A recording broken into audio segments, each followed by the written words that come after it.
Bueno, buenísimo. Vamos a presentar ahí. Bueno, ante todo, bienvenidos, muchas gracias. Gracias especialmente, Ricardo, por estar acá. Y para dar inicio con el aviso de nuestros patrocinadores, queremos invitarlos muy especialmente a LOTEC, que es el próximo jueves. El jueves desde las 8 de la mañana, de 8 a 11 de la mañana, jueves 23 de noviembre. Ya anticipamos, es Thanksgiving en Estados Unidos, o sea que va a haber una buena parte de clientes que nos van a estar llamando.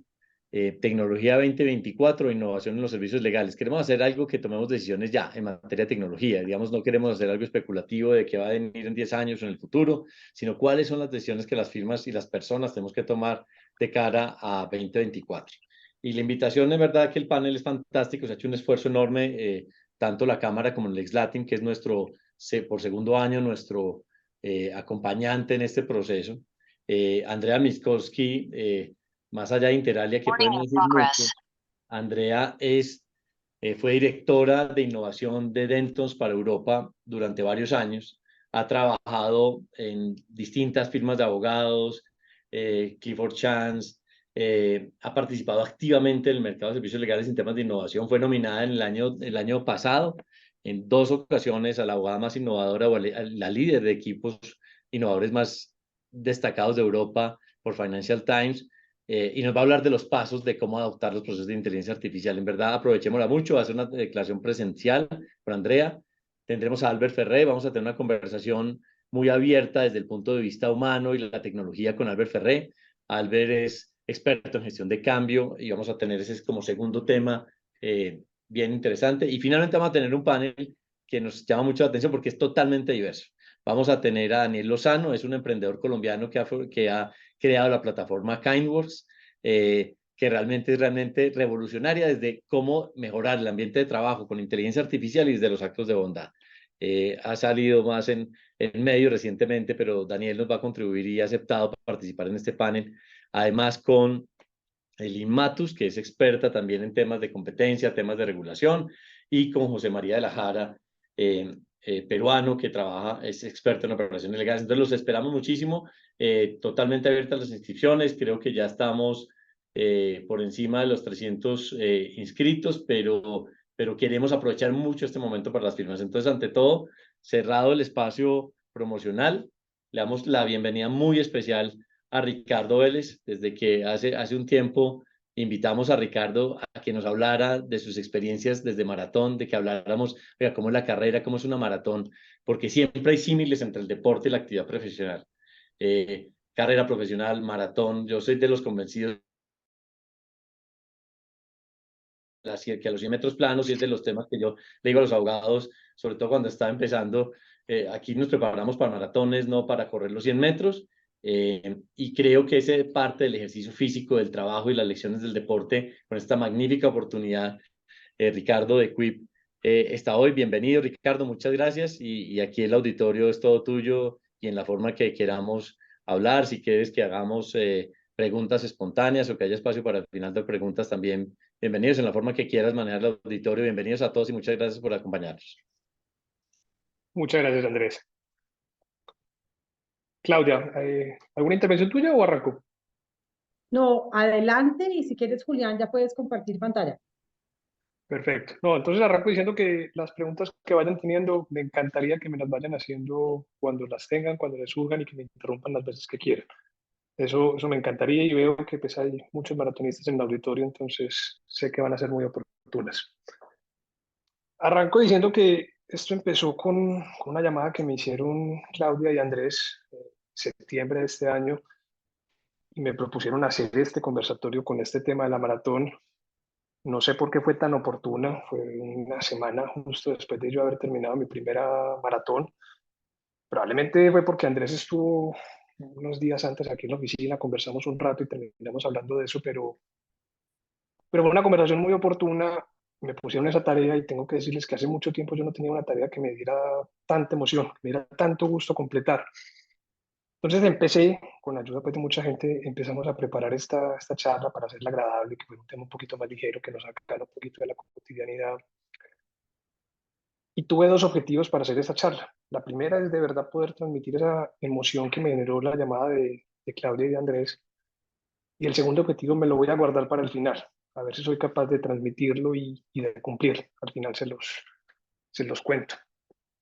Entonces, lo primero que vamos a hacer, y le voy a pedir ayuda a Claudia para que lance las primeras dos preguntas, es el concepto propio de una maratón.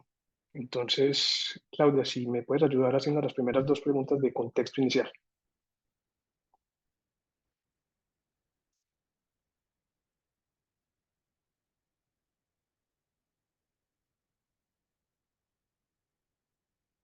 Hola, ¿me están oyendo? ¿Sí? Y a mí me Ah, sale. sí, Sí, Clau. me desconectó un segundo, pero entonces este es el momento de lanzar la pregunta, ¿no es cierto? Te escuchamos, Claudia, como como Mal. entrecortada. Ana, Sí. Entrecortado te oímos, Claudia. Y me sale el link, me sale hacia la encuesta. ¿Sabe cuál es la distancia exacta de una maratón? Pero, Pero ese no es el formato, Guille. Claudia ah, lanza la pregunta como una encuesta para sí, que al final no pero salga es el que resultado. necesito que Angelita, ponme como anfitriona porque por alguna razón Inexcuso me quitó el rol de anfitriona. O Ana, lanza porfa tú la pregunta. Listo, Clau.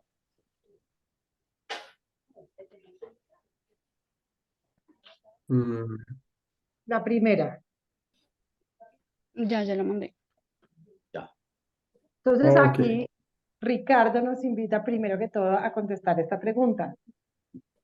listo.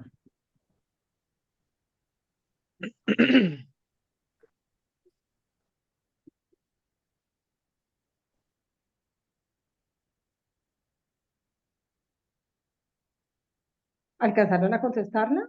Sí.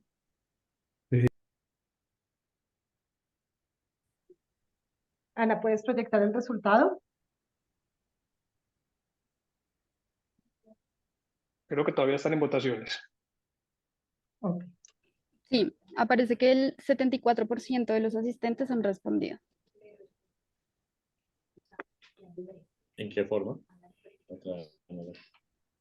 Lo que yo no tenía ni idea era que era y 195 metros. Ahí sí me vengo a enterar apenas. Igual por mi lado. De acuerdo.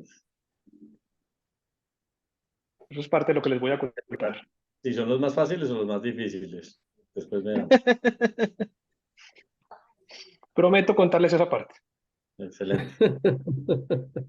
Ok,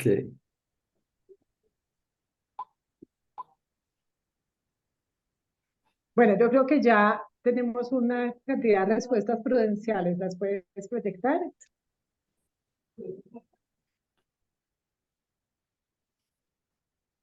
Igual podemos ir con la segunda pregunta, o no sé si podamos proyectar el resultado de esta.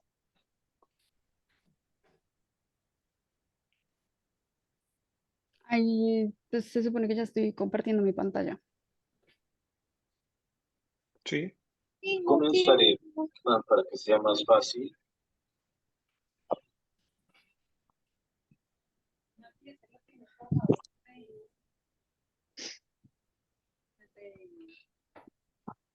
Amo por fin ser profesor por primera vez. Te interrumpí la aquí. Odio sentirme con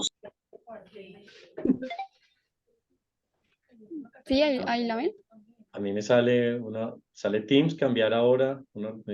Salió. eso. Ya. Ahí sí, ahí sí. Ahí sí vemos el Ok. resultado. Listo, veo que la mayoría efectivamente tuvo la razón. Por ahí sí es la respuesta. Vamos con la segunda pregunta, Ana y Ya la- Claudia. ¿Se puede? Ya la 75%. 75% nos dijeron 42 kilómetros y 195 metros. Vamos a hacer una segunda pregunta. Sí.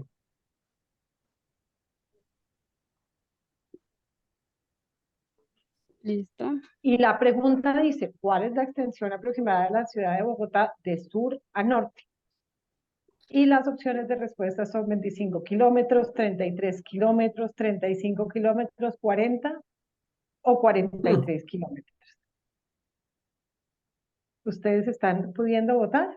No, pues en No. este momento No, no vemos la pantalla no, como estamos antes. viendo el mosaico de participantes.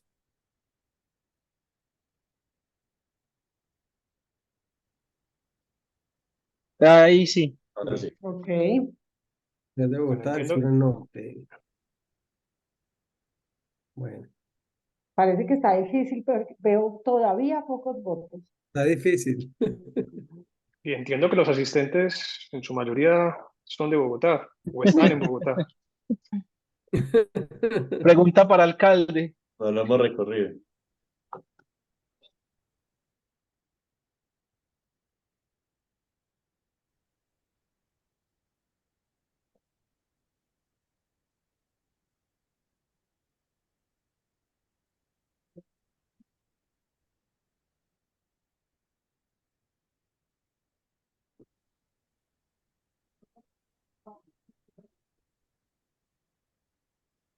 Bueno, 75% de los asistentes a este conversatorio ya votaron, por lo que voy a realizar la votación en este momento y voy a compartir los resultados, donde vemos, no sé si están viendo la pantalla, que el Sí, 32% sí. piensa que Bogotá tiene 43 kilómetros de sur a norte y un 24% piensa que tiene 33 o 40 kilómetros.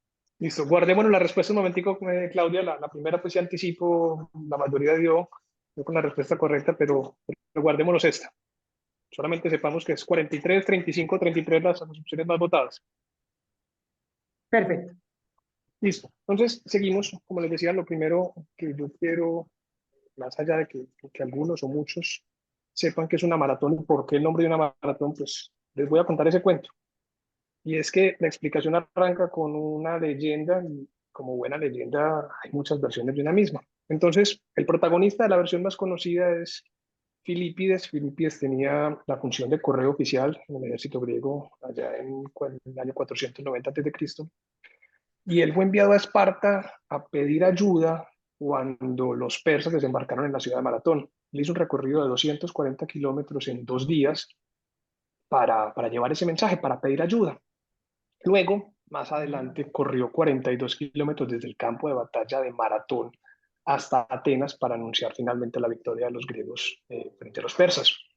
Llegó a Atenas, pronunció la frase famosa de hemos vencido y luego colapsó y murió.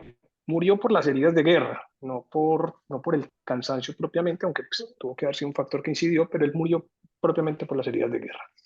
Esta hazaña, este último recorrido que él hizo de 42 kilómetros, se convirtió en la inspiración para la distancia estándar de una maratón hoy en día.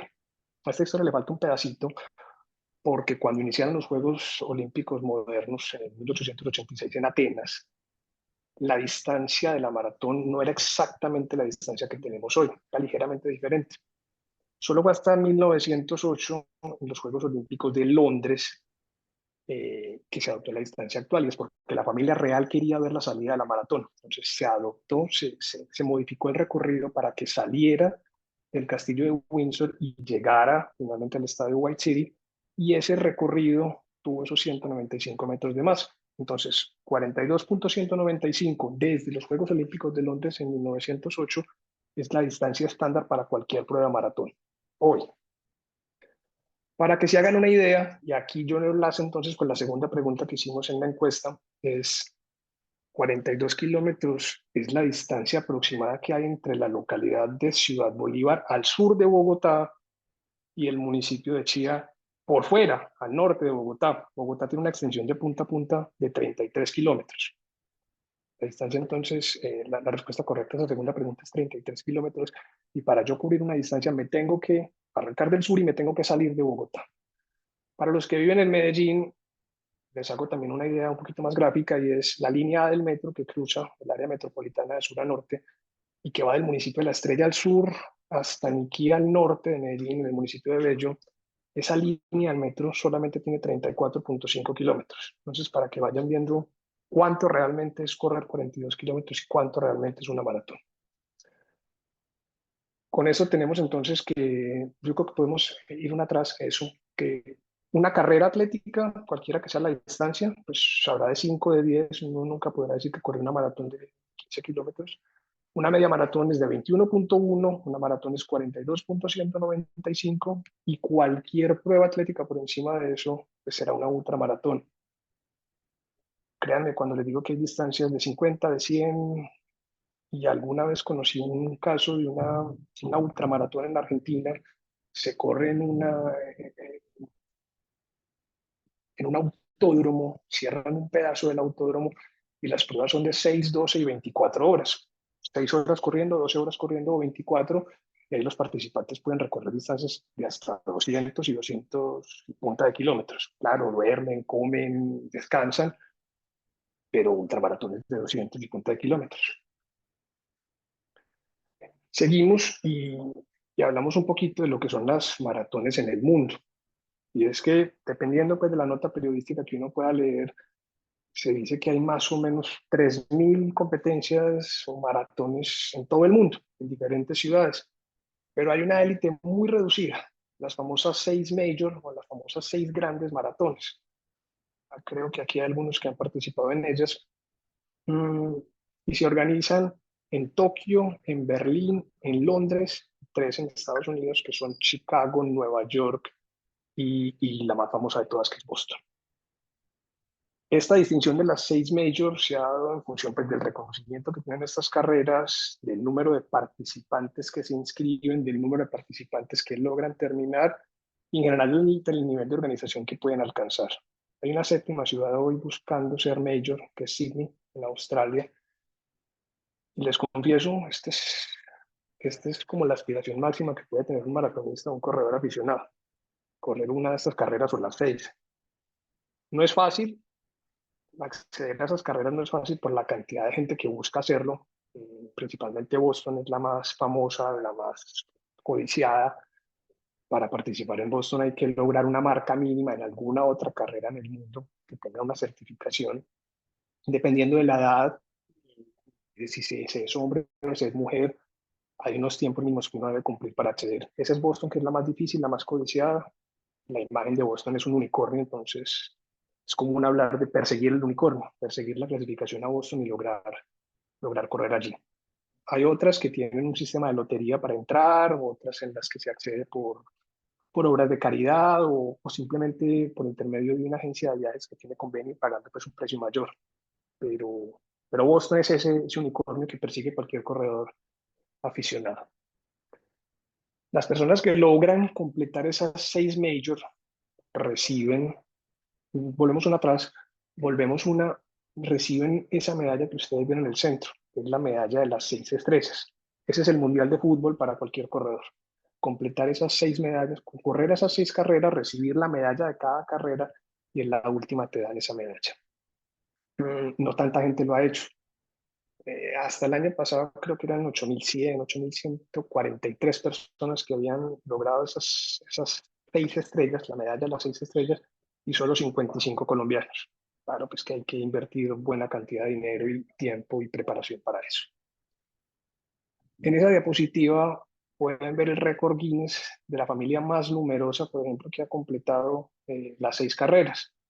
El señor de la mitad, el papá, tiene 64 años.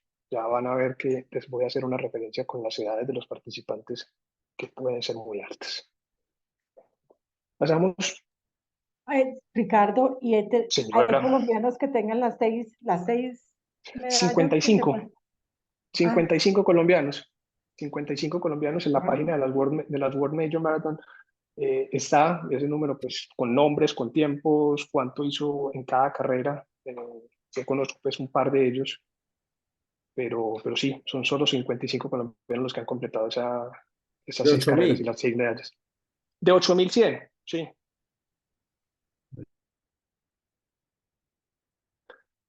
Bueno, correr una maratón es para personas normales. Eso no es ni para superdotados, ni para superdeportistas, ni para gente que se dedique exclusivamente a eso.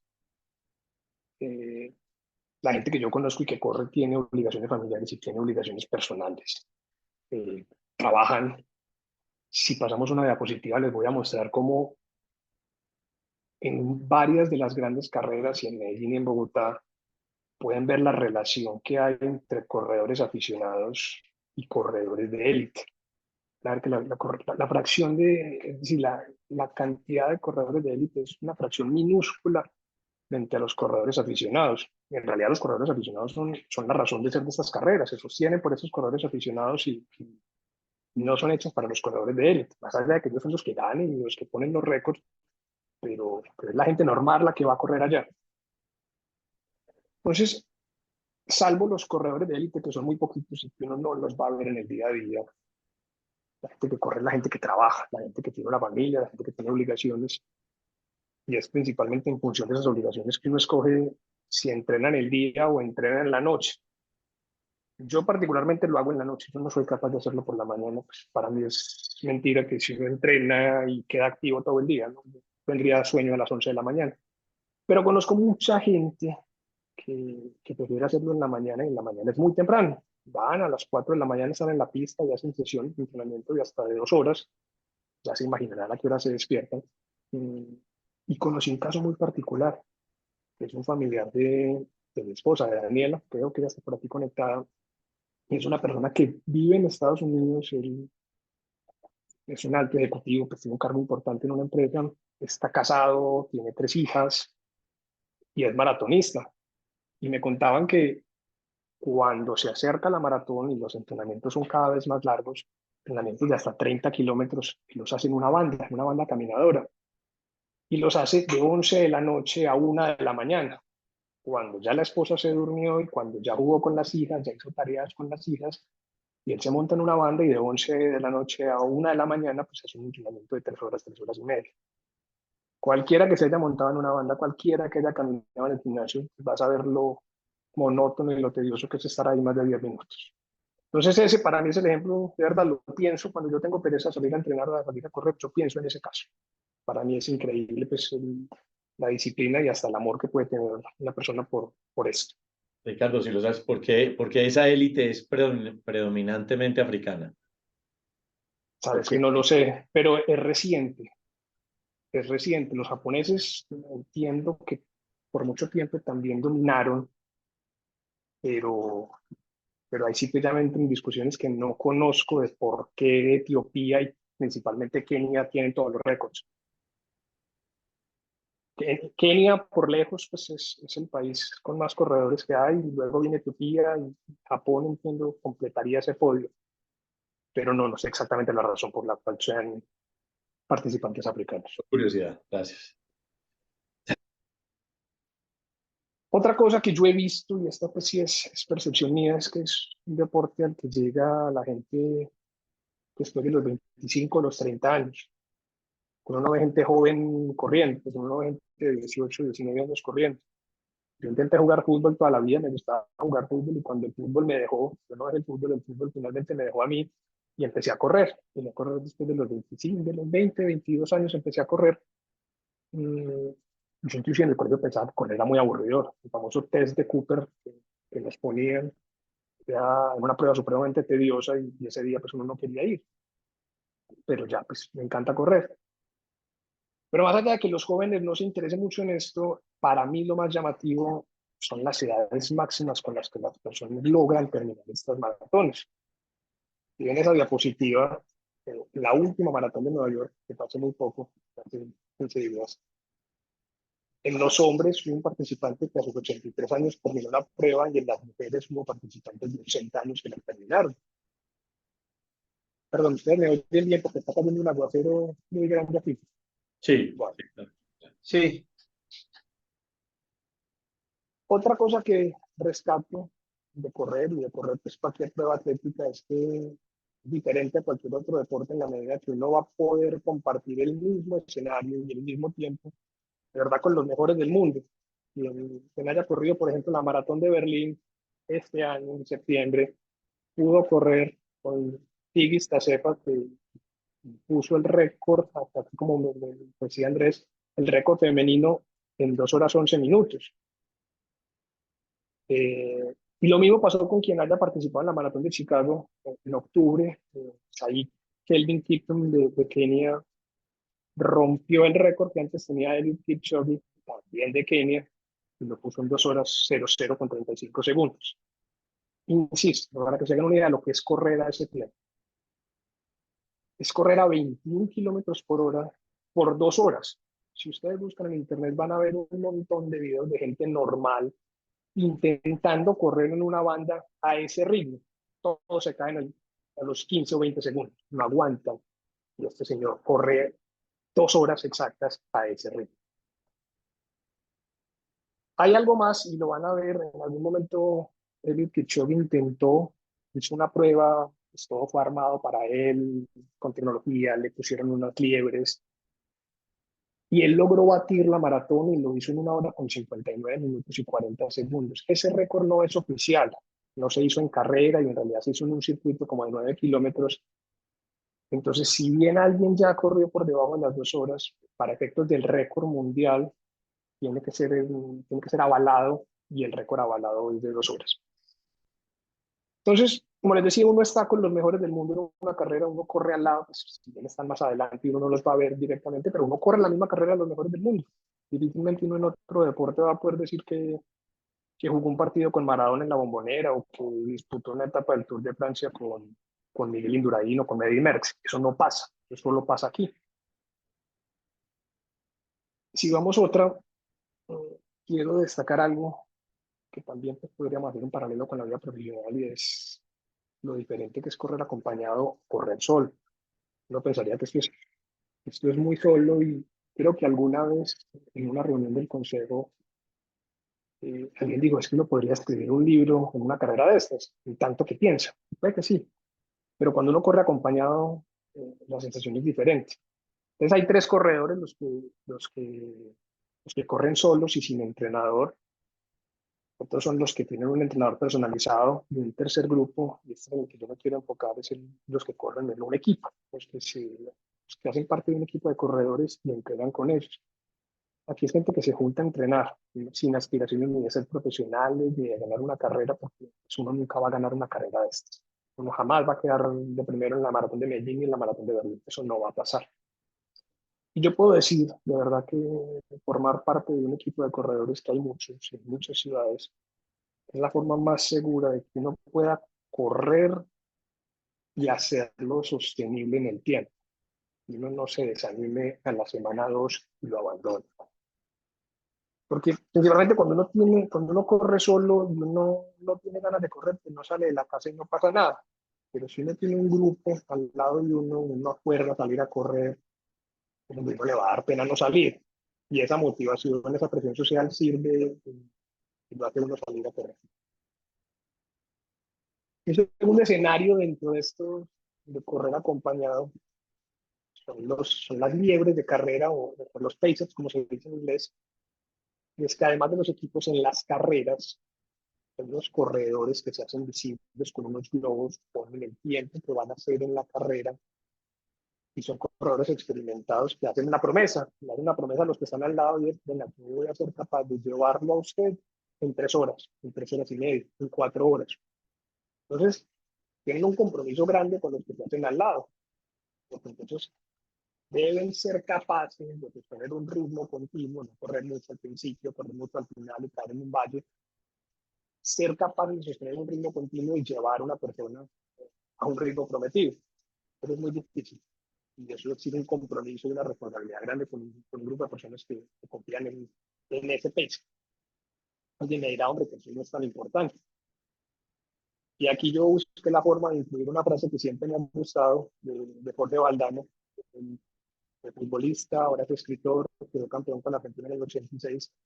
Él decía que el fútbol es lo más importante de lo menos importante. Y yo creo que aplica para el deporte. Para el deporte esto se convierte en importante para mucha gente. Siempre habrá cosas más importantes en la familia, el trabajo, las obligaciones. Siempre habrá algo más importante. Pero el deporte se vuelve un pedacito importante en eso, en esa categoría de lo menos importante.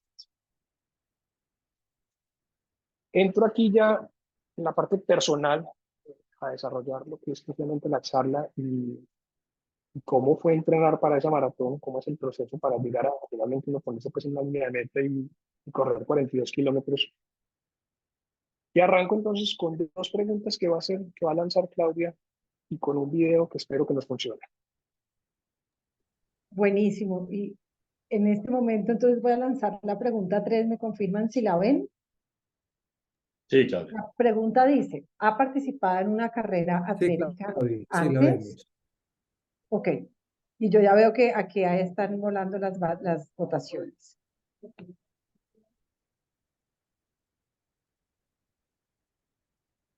Tenemos un poquitico más.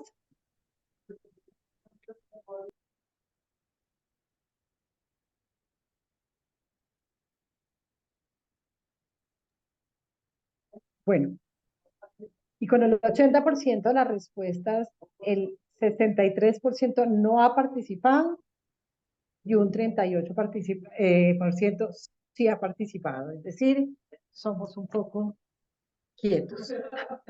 Ricardo, compartimos la No, el siguiente mercado está pregunta. buenísimo. Compartimos la siguiente pregunta.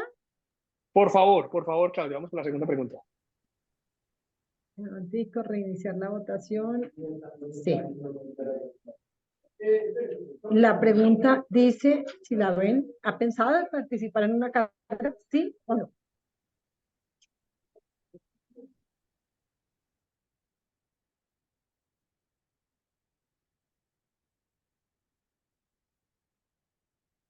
Claudia, tienes el micrófono apagado. Sí, pero oyeron que la pregunta dice, ¿ha pensado en participar en una carrera? Sí. Sí. Bueno, voy a finalizar en este momento la votación y el 66% de las personas que contestaron dicen que sí y un 34% dice que no. Bueno, me gusta esa proporción. No pensé que fuera así y me gusta mucho. Entonces, ahora ya sí, vamos con el video, metiendo un poquito de comedia a esta Sí, charla. claro. Sí, claro. Todo lo que entrené para el maratón fue pérdida de tiempo. ¿Entrenaste para un maratón? ¿Qué? No se entrena para eso, solo se corre. Bromeas, ¿cierto? Claro que no, podría correr un maratón cuando quisiera. ¿Qué tal mañana? ¿Crees poder levantarte para correr el maratón de la ciudad de Nueva York? Absolutamente. Barney, estamos hablando de 42 kilómetros. Gracias, Canadá. Yo me encargo. Barney, son como 26 millas. Les diré cómo se corre un maratón. Primer paso, empiezas a correr. No hay segundo paso. Oye, ¿sabes qué? Pruébalo. Toma mi número y corre en mi lugar. Te apuesto $50 a que no termines la carrera. $50. ¡Caray, abuelo! Si gano, tal vez pueda comprarme un helado. Que sean $10,000. A la mañana siguiente, al empezar el maratón, nos concentramos en la computadora de Marshall. Cada corredor tiene un chip localizador para seguirlos, ver cuando pasan ciertos puntos. Barney lleva el mío en su zapato. Está empezando. Será divertido.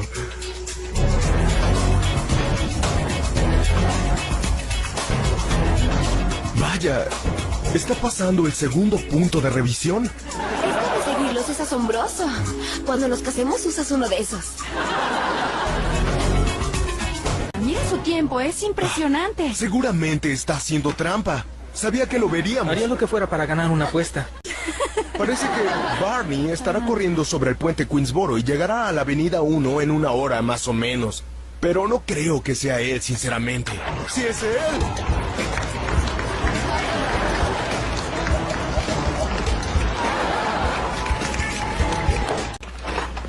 ¿Qué tal, gente inconclusa? Asombroso. Impresionante, Barney. ¿Y dónde están mis $50? Está bien. Debo admitir que te los ganaste. En fin, me voy a casa. Pasaré al gimnasio. Oye, ¿sabes? Todos los corredores del maratón usan el metro gratis hoy. Vaya, creo que iría a conocer el metro. Me han hablado mucho de él. Hace 2 horas. Sí, siempre me ha interesado. Sí, es simpático. Terminé. ¿Saben a lo que me refiero? Vamos. Casi 86.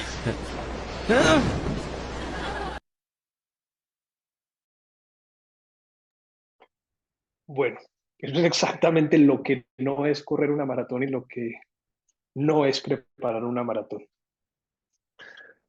Entonces, ya entrando propiamente en esto, un amigo, un corredor aficionado igual que yo, hace poquito publicó en su Instagram lo que fue su entrenamiento para su primera maratón, un resumen. Y él decía que fueron 6 meses de entrenamiento más de 1.200 kilómetros recorridos y cerca de 100 horas de ejercicios de fortalecimiento físico-muscular, que finalmente se resumieron en 42 kilómetros de carrera. Y claro, todo lo... Esta es una versión a escala, guardando pues las enormes proporciones con lo que alguna vez dijo Usain Bolt, que él sí tiene el récord de los 100 metros planos. Él dijo que él entrenaba 4 años para correr 9 segundos. Entonces, hay un entrenador aquí en Medellín que dice que el día de la carrera uno va simplemente y reclama la medalla, porque ya la maratón la corrió en los entrenamientos. Y es cierto, uno entrena mucho y simplemente ese día va y reclama la medalla. En mi caso personal, pues me voy atrás en el tiempo y yo empecé a correr en el año 2012. Como les decía, el fútbol me dejó y empecé a hacer otra cosa. Y un año después me animé a hacer una primera media maratón aquí en Medellín. Del 2013 al 2018 habré hecho 2, 3 carreras al año, principalmente en Bogotá y aquí en Medellín, sin orden, sin entrenamiento específico y pues, sin un acompañamiento profesional. Más con un sistema de ensayo y error propio que con un orden. Y en todas las carreras que hice, como 15, en todas sufrí más de la cuenta. En todas terminé exhausto. Y luego de esas carreras yo podía pasar meses sin volver a correr. Entonces era un pico de intensidad, un pico de esfuerzo muy grande, que luego dejaba de correr. Y yo veía que las personas terminaban 42 kilómetros y de verdad yo sentía que esa distancia era completamente inalcanzable.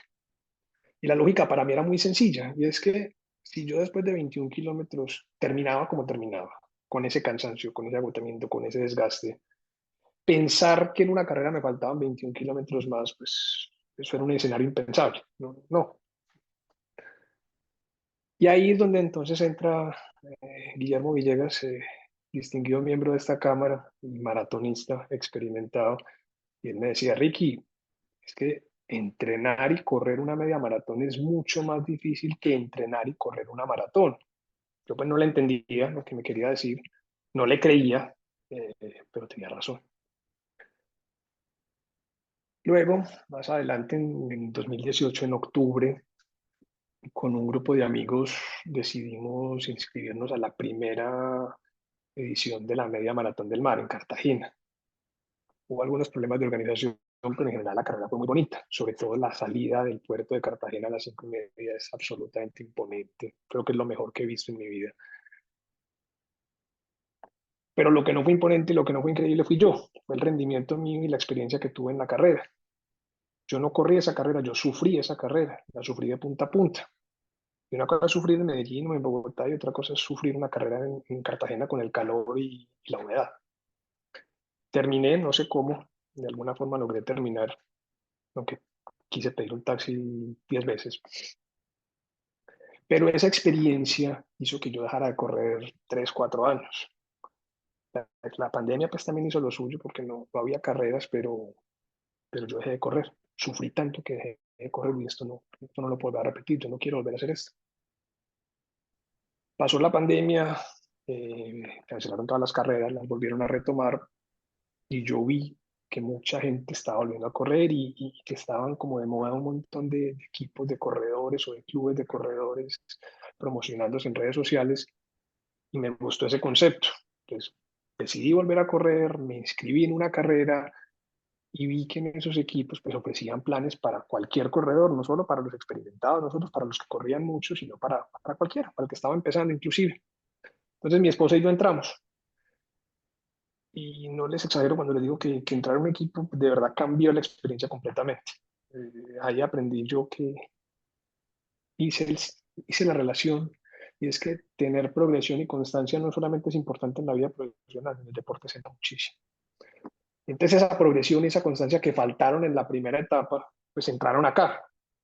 Y cuando hubo dirección, cuando hubo progresión, cuando hubo constancia, los resultados fueron completamente diferentes y yo empecé a disfrutar correr y mucho. Entonces, ahí hago la relación con la que arrancó Andrés, con la práctica, con el ejercicio profesional y con la vida en realidad, y es el valor de esas mejoras cortas, esas mejoras chiquitas, pero que se extiendan en el tiempo, que sean continuas. lo que yo les decía, cuando uno entrena solo, cuando uno emprende un proyecto solo, pues va a tener unos picos de intensidad muy grandes, pero luego vienen periodos largos de inactividad y ahí se pierde ese esfuerzo inicial, no se ven resultados y probablemente uno abandone ese proyecto, esa actividad o el ejercicio deportivo. Entonces, esto es lo que yo aprendí. Lo que yo aprendí es, mira, mantenga ese esfuerzo cortico en el tiempo, que las mejoras se van a notar un montón y el resultado se va a ver. Y si hay resultado, uno se motiva solo. Entonces, ya en el equipo, 2 medias maratones, hice una en Medellín, luego volví a Bogotá, donde siempre pues había terminado y me había ido muy mal por la altura, mal en tiempos. Bogotá de lejos es la carrera más organizada, más grande, pero más difícil que hay en este país. Pero terminé bien, terminé sin dolores, terminé con un cansancio manejable y después de esas carreras quería volver a correr, lo que no me pasaba antes. Entonces ahí dije, pues, bueno, venga, a ver si somos capaces de hacer una maratón completa. Entonces en noviembre de ese año me inscribí a la maratón, la distancia completa aquí en Medellín, que se iba a hacer en septiembre. Faltaban 10 meses. Ahí estaba próximo a casarme, entonces preparativos de boda, el matrimonio fue en diciembre, luna de miel, y luego llegó una gripa de varias semanas, si no es un mes, que no me dejó correr. Eso pues seguramente fue COVID, aunque no sabemos. Finalmente pude volver a entrenar en febrero de 2023, ahí ya faltaban solo 8 meses para la competencia. Ahí los entrenamientos empezaron a aumentar en intensidad semana a semana. En la mayoría de los casos, el plan semanal eran 4 días de trote, no siempre la misma distancia, las distancias variaban, algunas veces eran ejercicios de velocidad, otras veces eran ejercicios de fondo, y 2 días más de fortalecimiento muscular. Tengo que decir pues, que no cumplí el entrenamiento ni de cerquita al pie de la letra, pero intentaba aproximarme lo que más podía. Los domingos eran los días de los entrenamientos o de los fondos largos. Insisto, iban subiendo 1 o 2 kilómetros cada semana de forma progresiva hasta llegar al entrenamiento más largo, faltando 3 semanas para la maratón, que fue de 33 kilómetros. Ahí me di cuenta que Medellín es una ciudad muy chiquita en extensión, aunque se haga muy grande y muy larga, pues por los trancones diarios. Porque para hacer esos 33 kilómetros había que ir de sur a norte y devolverse. Es decir, uno en la ciudad de Medellín no puede completar esa distancia. Había que ir y volver. Y no se hace la distancia completa de la maratón en un entrenamiento. No se hacen 42 kilómetros en el entrenamiento porque el desgaste para el cuerpo pues, es muy grande. Entonces se va aumentando cargas de forma progresiva y en mi caso paramos en 33 hasta ahí llegaba el entrenamiento. Algunos corredores más experimentados que tenían maratones antes los llevaron a 35, pero ahí paraba. Entonces, para mí, pues llegué hasta 33 y esos 8 finales pues eran un misterio. Había que ver cómo respondía el cuerpo el día de la carrera. Las últimas 2 semanas ya fueron para bajar cargas de entrenamiento, para aumentar la cantidad de comida, sobre todo los carbohidratos, y aumentar mucho la hidratación previo al día de la carrera. Antes de la maratón, ya pues semanas o días antes de la maratón, yo solo hablaba de eso. Yo tengo que decir pues que me volví muy monotemático. Quien sufrió eso probablemente fue Daniela, mi esposa.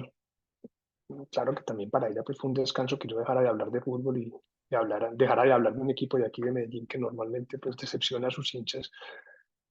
Y pasé a hablar exclusivamente de maratón, veía videos de maratón y solo quería hablar de maratón. Yo le preguntaba a Daniela todos los días si alguien de la oficina le había hablado de algún tema relacionado. Normalmente me decía que no, porque trabajan, pero ese era mi único tema, ese era mi único enfoque previo a la maratón. Llegó el día de la carrera, este es el numerito que a uno le dan. La carrera en teoría empezaba a las 5:30 del domingo. Antes de eso, pues hay toda una feria montada, uno va y reclama el kit, y luego uno organiza la ropa, los tenis, deja todo listo. Todo el mundo insiste que no se puede usar nada por primera vez, ni tenis, ni camiseta, ni pantaloneta, absolutamente nada. No se puede estrenar nada ese día porque puede dar lugar a problemas grandes. Entonces, la noche antes es usual, un ritual de corredores aficionados, organizar la ropa, tomarse la foto con el número, comer pastas para seguir con esa carga de carbohidratos e intentar dormirse temprano. Eso no pasa, eso no me pasó a mí, porque había que despertarse a las 2:50 de la mañana. Despertarse a esa hora, bañarse y desayunar. Ya ustedes me entenderán que es desayunar a las 2:50 de la mañana, la comida no entra. Pero hay que desayunar porque lo que se viene es una exigencia muy grande, un desgaste muy grande y se necesita comida. Otra recomendación que había es no coma nada que no haya comido antes. El mismo desayuno de siempre. No se ponga a ensayar comidas, no se ponga a ensayar absolutamente nada nuevo porque nuevamente puede tener problemas. Luego vino a pedir un taxi, disputarse el taxi con los que salían de la rumba a las 4:10 de la mañana y llegar al sitio de partida en el centro de Medellín. Ahí había música, había fiesta, había banda de rock, había de todo. Eso disimulaba los nervios que teníamos porque por delante teníamos 3, 4 y hasta 5 horas de esfuerzo continuo. Yo tenía un plan para la carrera. Ya en el equipo, pues el entrenador nos había diseñado un plan. Ricardo, ojalá busques correr a tantos minutos por kilómetro, regulate, hay unos pedazos con subida ligera, otros pedazos con bajada ligera, pero intenta mantener un ritmo continuo. Sabía que tenía que tomar un gel energético cada 7 kilómetros, pues, es lleno de calorías, algunos tienen cafeína y tienen sales para intentar prevenir pues, deshidratación, y debía aprovechar cada punto de hidratación de la carrera, que son cada 2 kilómetros. Ahí dan bebida energética, bebida isotónica, dan agua, y tenía que aprovechar esto, no me podía pasar un solo punto de hidratación sin tomar. Llegué entonces a la salida, ahí encontré un grupo de amigos, de conocidos que tenían un ritmo parecido al mío, que buscaban un objetivo parecido al mío. Estuvimos juntos más o menos hasta el kilómetro 21, eso es una media maratón. Y esa primera parte de la carrera fue agradable, conversábamos, nos preguntábamos cómo íbamos, nos pasábamos agua, nos ayudábamos mucho y hasta ahí todo iba muy bien. A partir de ahí el grupo se empezó a dispersar, uno a uno fueron tomando ritmos diferentes y ya en el kilómetro 30 yo me quedé solo, muy solo. Tanto que el reloj pues, con el que uno normalmente entrena y con el que uno sabe a qué ritmo está corriendo, ese reloj se apagó y no volvió a funcionar. Ahí la obsolescencia programada me llegó en un momento muy inoportuno y todavía me faltaban 12 kilómetros. Ricky, Hola. Ricky, explica por qué en el kilómetro 30 siempre le dicen el muro. Qué bueno que me preguntes eso y prometo que no está programada esta pregunta, pero es lo que es el tema que viene.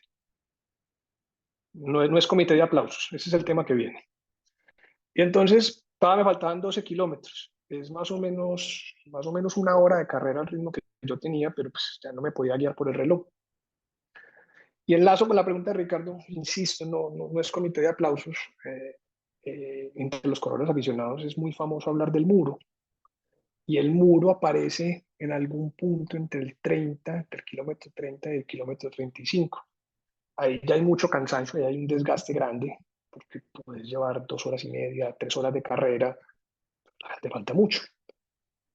Inclusive los corredores, pues la gente del equipo que ya tenía maratones encima me decía, vea, usted tiene que llegar al kilómetro 30 bien, tiene que guardar piernas y tiene que procurar llegar bien ahí, porque en el kilómetro 30 es cuando empieza la carrera de verdad.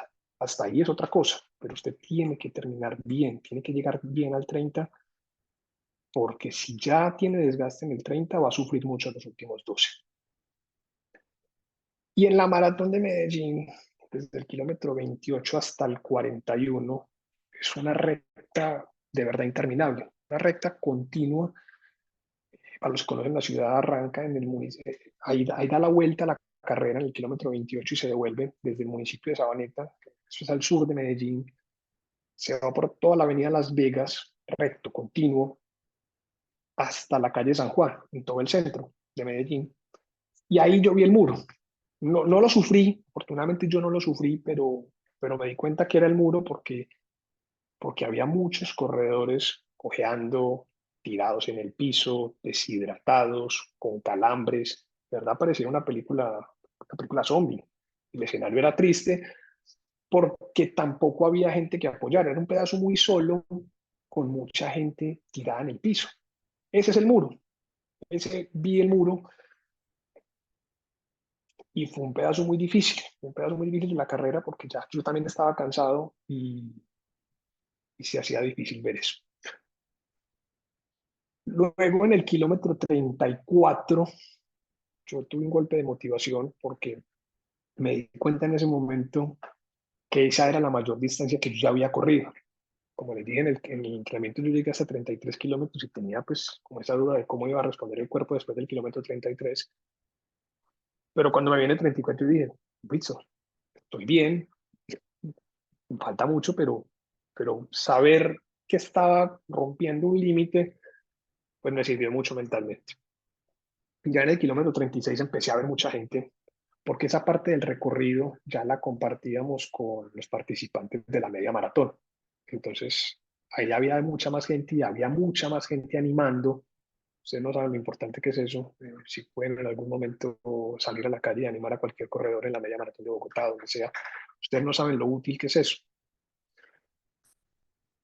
Y ya en el kilómetro 38 supe por primera vez que iba a ser capaz de terminar la carrera.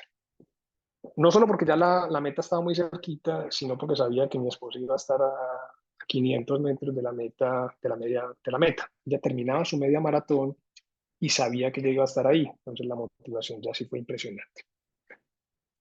El final de la carrera fue mejor de como lo imaginé.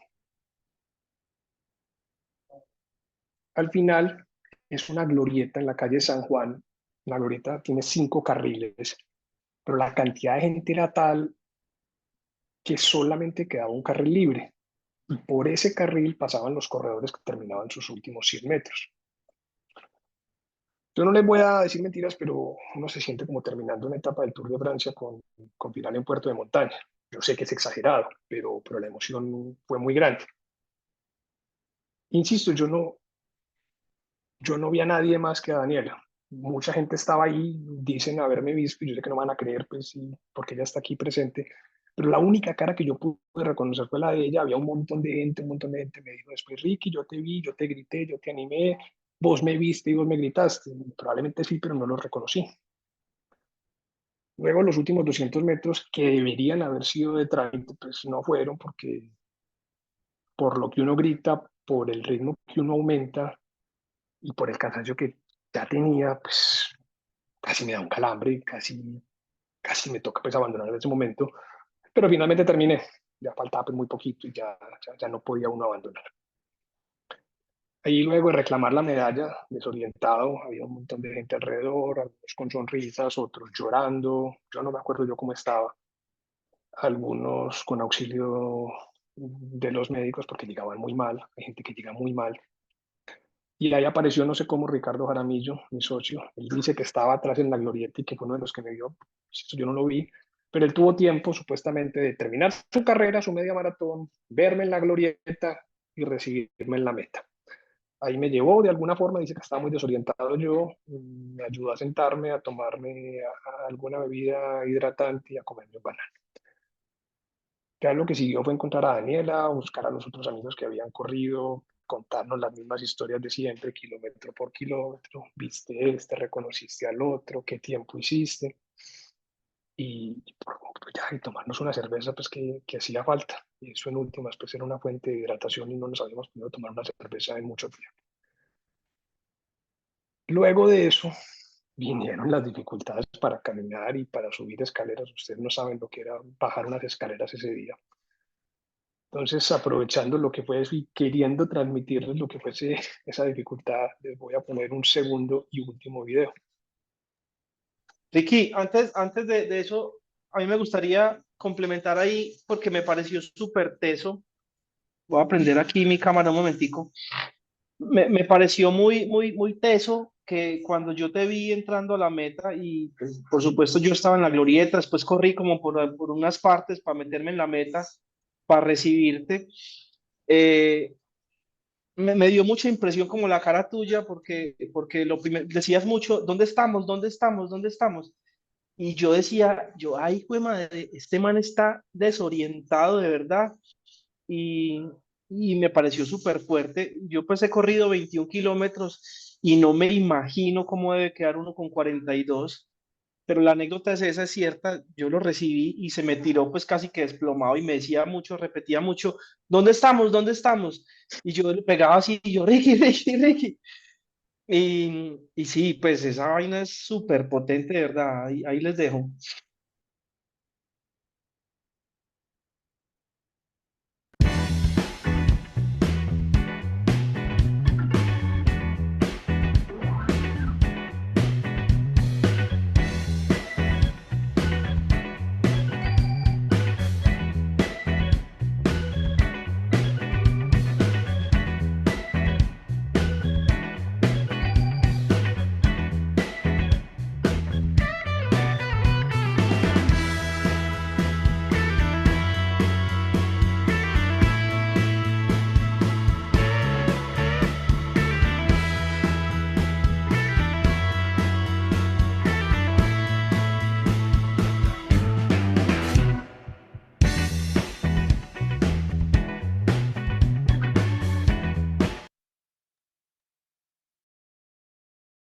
Y es Yo cierto, estaba, yo y ese estaba que video hacía es, esta pregunta.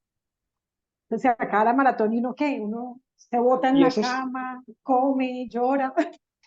y ese es y ese es el día inmediatamente, pues el mismo día de la maratón y el día siguiente, y probablemente los 2 o 3 que sigan, son así.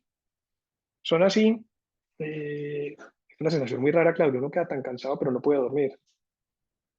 Uno estira la cama, pero dormir no se puede. Es un cansancio grande y simplemente esperar y esperar que pase. Inclusive pues los que saben sugieren que al día siguiente uno debe intentar correr algo, pues un ritmo muy moderado, pero correr 3 4 kilómetros para ir soltando piernas, yo no fui capaz, pero esa es la recomendación, correr alguna cosa. Entonces pasó ese día y el gusto por correr sigue. De hecho, pues en este momento estoy entrenando para mi segunda maratón y estoy más contento que cuando empecé. Ya en la parte final, tengo que hacer una última reflexión y cumplir con la promesa que les hice al principio, y es que para hacer esta presentación yo le pedí ayuda a muchas personas. Una de ellas fue Daniela Estrada, aquí en nuestra oficina, la comunicadora de nuestra oficina, y hubo una lluvia de ideas muy grande, hablamos de videos, vimos videos, hablamos de un montón de cosas, y en algún momento ella me dijo que después de todo lo que yo le había mostrado, ella se estaba animando para correr. Yo le respondí que si eso pasaba, eso sería un triunfo muy grande de este conversatorio. Y entonces eso me hizo pensar que este conversatorio necesariamente tendría que tener un segundo objetivo, y es que alguno de los que están acá empiece a correr. La distancia en realidad es lo de menos. Para eso entonces buscamos algunos equipos. Hay equipos de Bogotá, equipos de Medellín, equipos de Cali, para que si alguno de ustedes quiere correr, pues se meta ahí, busque información, mire si se ajuste a las necesidades, al estilo de vida, a lo que tienen ustedes. Créanme que correr un equipo hace una diferencia y lo vuelve muy agradable. Con esto termino mi intervención. Me encantaría, como les digo, si hay alguna pregunta. Y creo, Andrés, que esa frase de Murakami, gran escritor, gran maratonista, tiene mucho que ver con lo que decías. Wow, fantástico, Ricardo, mil gracias, fantástico. Y es que el ejemplo de los temas que estamos viendo le va a uno a empezar a correr la maratón. Te tengo una pregunta y perdón, me anticipo si alguien más tiene preguntas, y es, ¿cuál sientes tú que puede ser la diferencia entre, decías al principio, eso es para gente normal, ¿cierto? Aquí no estamos hablando de gente extraordinaria, esto es para gente normal.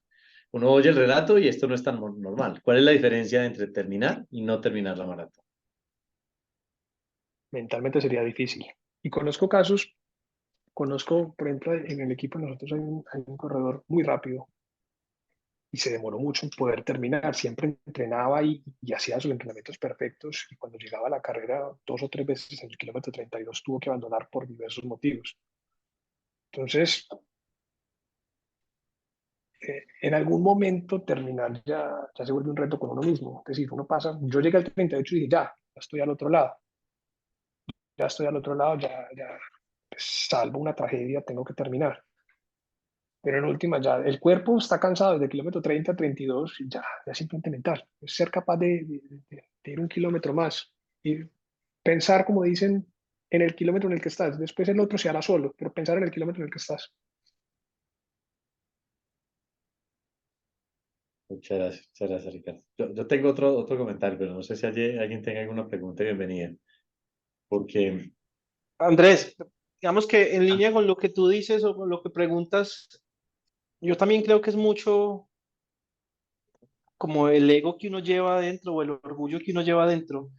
Yo recuerdo, Ricardo y yo tenemos una anécdota muy graciosa que tiene que ver con una carrera a la que él se inscribió, una media maratón, y que no pudo correr porque tenía un compromiso ese día, tenía un matrimonio, y me la ofreció a mí, me dijo, ¿la quieres correr? Y yo, sí, de una, yo la corro. Y yo para ese momento no me había entrenado, hace mucho tiempo no corría. Y Ricardo toda la semana me preguntaba, ¿si estás entrenando? Y yo, sí, claro. Viejo, ¿si estás entrenando? Y yo, estoy súper entrenado. Nada, no había corrido nada, nada, nada. El día antes de la carrera, Ricardo me llamó y me dijo, viejo, ¿si vas a correr la carrera? Y yo, que sí, hombre, que sí la voy a correr. ¿Cuándo es? Le dije. Me dijo, mañana. Y yo, ay, fue madre, ¿cómo así que es mañana? Y me metí a correr la 21 kilómetros como el del y mi video, esposa, más o menos. sí, y mi esposa me decía, Exactamente como el del video. y mi esposa me decía, nada, corre 5 kilómetros, sí, lo que puedas y me llamas y yo te recojo. Y yo, pues sí, voy a hacer eso. Llegué al 5, llegué al 10, llegué al 12, llegué al 15 y ya en el 15 por allá me decía a mí mismo, no le voy a dar gusto a Ricardo de salirme de esta carrera, no le voy a dar gusto a Ricky de salirme de esta carrera. Entonces, por orgullo y por solamente llevarme el punto, la terminé, 21 kilómetros, pero la terminé y me pasó pues exactamente lo del video, la sufrí toda la carrera. Excelente. Yo quiero cerrar al menos de nuestra parte con algo y es esa hipótesis que planteamos al principio, si es parecida a una maratón y es una carrera. Hablas de constancia, estrategia, dedicación, progresión, que me pareció fantástico porque creo que tiene, yo dataría de pronto disciplina, constancia y mental y solo preguntaría al final, Ricardo, en esa comparación de carrera profesional, carrera atlética, y si es algo más mental o físico. ¿Y qué es? O si es una combinación, o en qué forma, o qué termina incidiendo más, la mente o la capacidad física para llegar hasta la mente. Pero es que a la mente hay que ayudarle, Andrés. El entrenamiento es lo que te ayuda a vos. Si vos llegas bien entrenado, insisto en lo que dije al principio, uno simplemente ese día reclama la medalla. Si uno el entrenamiento lo tiene bien hecho, yo creo que uno va tranquilo y ya está. Pero si uno no ha entrenado, irse a tirar 42 kilómetros sin entrenar mentalmente debe ser devastador. Entonces yo creo que en realidad el secreto, insisto, está en esa preparación y obviamente hay que tener una constancia grande para esa preparación y no puede uno empezar a hacer 80 kilómetros a la semana desde la semana 1. La progresión es fundamental, pero el secreto completamente es el entrenamiento, es la preparación que uno tiene. Con lo mismo pues para una audiencia. El conocimiento es lo que le da a uno finalmente la seguridad. Uno sabe qué va a pasar en una audiencia, uno sabe qué va a pasar en una carrera, uno sabe si va a llover, uno sabe qué va a pasar. Pero si uno está tranquilo con lo que hizo, pues al menos lo que uno controla ya está listo. Ese es mi paralelo, la preparación, el entrenamiento. Andrés, hay una precisión y es el entrenamiento también es un entrenamiento de cabeza. O sea, tú no solamente te entrenas físicamente, sino que la frustración, el miedo, la desesperación, la vives en tus entrenamientos. Entonces aprendes a manejarla. Cuando llevas un entrenamiento juicioso, no solo tienes unas piernas fuertes, sino una cabeza que está preparada para terminar lo que estás haciendo. Buenísimo. Gracias, Daniel. Yo creo que eso es muy buen cierre. Le voy a dar la palabra a Claudia para que cerremos. Pero gracias por el ejemplo, gracias por contar la historia. Las historias alimentan, nos alimentan a nosotros, nos alimentan a buscar objetivos. Seguramente terminaremos inscritos varios en avanzar un poquito más de los kilómetros que hayamos corrido. Me encantó de todos los temas también que empezaste con la frustración y con esa frustración inicial que superaste a los 3, 4 años de decir voy a ir más allá de esa primera experiencia frustrante de sufrir la carrera y de no gozársela. Definitivamente yo creo que nos pasa a todos en varios momentos de la vida que queremos tirar la toalla. Entonces, mil gracias, gracias Ricardo.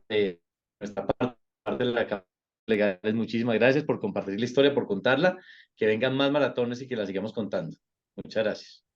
No, Andrés, insisto, y te agradezco mucho a vos y a Claudia porque esta tarea me gustó mucho. Gracias por aceptar esa tarea, Ricardo. De verdad, reunirnos en torno a oír estas experiencias, por supuesto, es muy enriquecedor y creo que además como comunidad jurídica nos ayuda a aprender otras cosas y salir un poco de nuestra rutina permanente. Aquí vemos aplausos, chats de agradecimiento, de verdad, gracias por acompañarnos y a todos por habernos, pues haberse conectado a este conversatorio. Pues solo me resta recordarles que nos vemos dentro de 8 días en Lotec y una muy, muy buena tarde para todos. Muchísimas Gracias, Claudia. Gracias. Chao Un a abrazo. todos. Chao a Vicky, todos. gracias. Muy buena Mil presentación. gracias. Muy buena. Gracias. Gracias, Chao. chao. Buenísima charla. Muchas gracias. Chao. Sí, Ricardo, ¿me esperas un segundito? Sí. Claro. Y Andrés.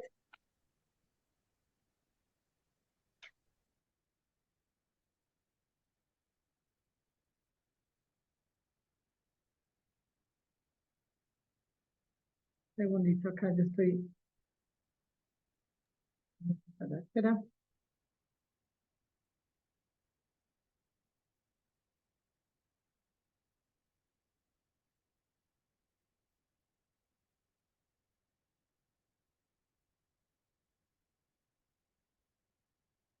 Bueno, creo que ya estamos no los que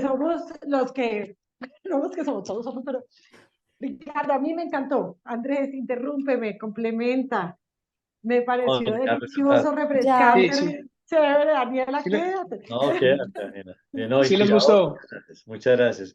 Aquí yo que en el chat me están preguntando interno que cuál era el acceso, pero algunos se perdieron del chat y me están preguntando. Pero fantástico, ¿no? Inspiradora. Gracias por la historia, gracias por el relato y contarla. Yo no sé, Claudia, si es algo que deberíamos dejar y que son de las historias que deben quedar y aprovechar el video y contarle la historia. Y que la dejemos colgada pronto en la página de Landing. Miramos Esta cómo. Sí, se ya, puede. ya habíamos hablado con Ricardo.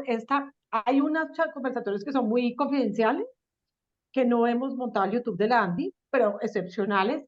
Mañana lo tendremos montado en el YouTube de la Andy para que además Ricardo lo pueda compartir en sus redes o entre sus amigos o entre los que sean. Y obviamente además en nuestras redes lo estaremos comentando para quienes no se pudieron conectar, puedan acceder a él. No, y gracias por tomarte el tiempo de prepararla, de hacerla, de contarla. En verdad que me inspira. Yo voy en 11, entonces necesito correr los 21, pues. Pero ustedes tienen varias de 15. En Bogotá hay varias de 15. Entiendo que en estos días hay una de 15 Esa era la que se otra. corre allá. Aprovechamos aquí tener al experto al lado. Yo tengo un tema de la rodilla que es mi trauma de pronto es la inspiración mental de no correrla, que es que yo no tengo ligamento cruzado anterior, entonces siempre tengo la excusa, no puede correr más de 10. Vos me habías contado que tenías el problema de Cierto, Batistuta. te voy a contar, la voy a preguntar a mi ortopedista, dígame si eso es cierto o no, que yo no puedo correr más de 10 kilómetros. ¿Quién dijo que no? Progresión, poco a poco. No, fantástico. Bueno, yo sí estoy muy lejos, yo para qué digo, pero gracias por la invitación, por lo menos a la reflexión. Ustedes tienen una ciudad muy agradable para correr, de verdad. Ustedes tienen espacios que nosotros no tenemos, tienen parques que nosotros no tenemos. Y yo siempre que Bogotá es muy grande y los desplazamientos se vuelven complicados, pero aquí nos toca difícil, porque aquí no hay donde correr, pero ustedes tienen parques muy lindos. El Virrey para correr es espectacular, el Simón Bolívar ni se diga. El camino que tiene el Simón Bolívar es buenísimo, además es El suave. camino. El caminito Es claro, el terreno es suave y es amigable con las rodillas. Insisto, el Virrey me parece a mí precioso. Ustedes tienen espacios que nosotros no tenemos para correr. Es una ciudad muy agradable para correr. La importancia de esos espacios, en verdad, en las ciudades. Sí los hay, pero son muy... Gracias por la reflexión. Medellín no tiene eso, insisto. De verdad, Medellín no tiene eso. No, pues buenísima la reflexión. Tuvimos 56 personas conectadas. Creo que retomar estos espacios de conversatorios con esta charla tan agradable fue absolutamente fantástico. No, y de verdad, me alegra mucho lo que me dicen. y me alegra haber Listo. cumplido la expectativa. Oh, qué bueno, qué bueno. Totalmente. Un abrazo grande y una buena tarde Muchas a todos. gracias, muchas Los gracias. dejo para que vayan a ver a la Muchas selección Colombia. gracias. Que estén bien. Gracias, Chao. gracias. Chao. Chao, gracias. Mil gracias.